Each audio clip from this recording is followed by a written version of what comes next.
In the United Kingdom, thousands of counter-protesters rallied in cities and towns across England. In London, Bristol and Newcastle, where anti-immigration protests had been expected, counter-protesters held banners that read, "Fight racism, stop the far right."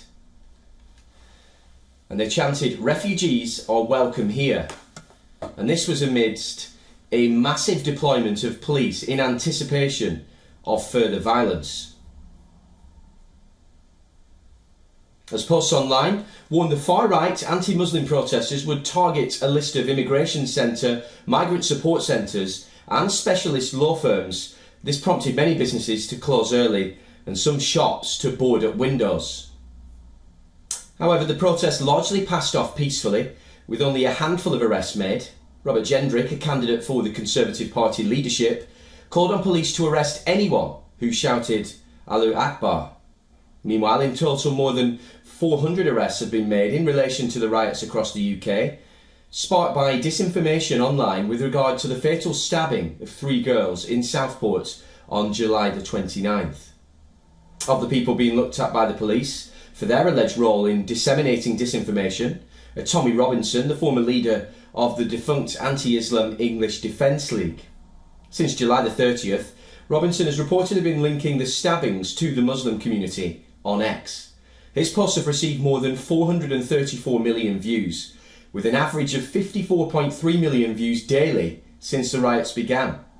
He's said to have been tweeting from a resort outside Ayia Napa in Cyprus, even as an arrest warrant has been issued against him in the UK.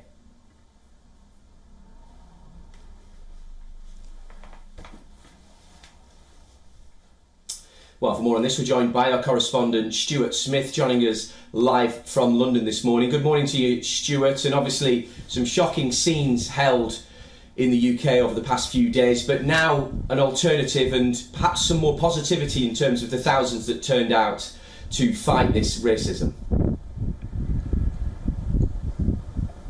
Yeah, there's a degree of cautious optimism that may be the end of the week of serious disorder we saw throughout England and elsewhere in the UK. The around 100 predicted far-right demos, protests, potentially could have been riots, failed to materialise, with the largest presence on the streets being the counter-protesters and the police themselves, who said they had thousands of officers ready to deploy to try and prevent any disorder from making any momentum on Wednesday evening. And that plan largely seems to have worked. The Metropolitan Police said that the show of force, as well as the unity from communities in London, that's London's police force, prevented any scenes as we've seen over the past few days in other parts of the country. There was also what Keir Starmer, the Prime Minister of the UK, hinted at working, which was the idea of swift justice. Wednesday was the first day that anyone had been sentenced to prison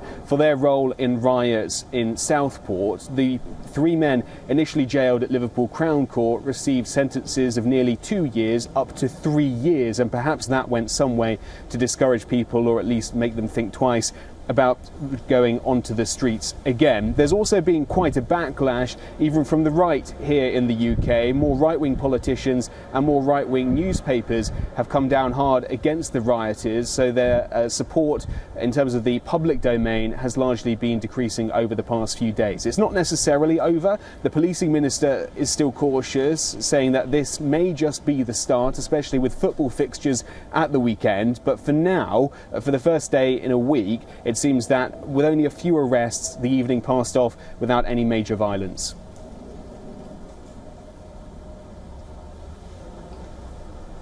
OK, Stuart Smith, our correspondent, joining us live there from London.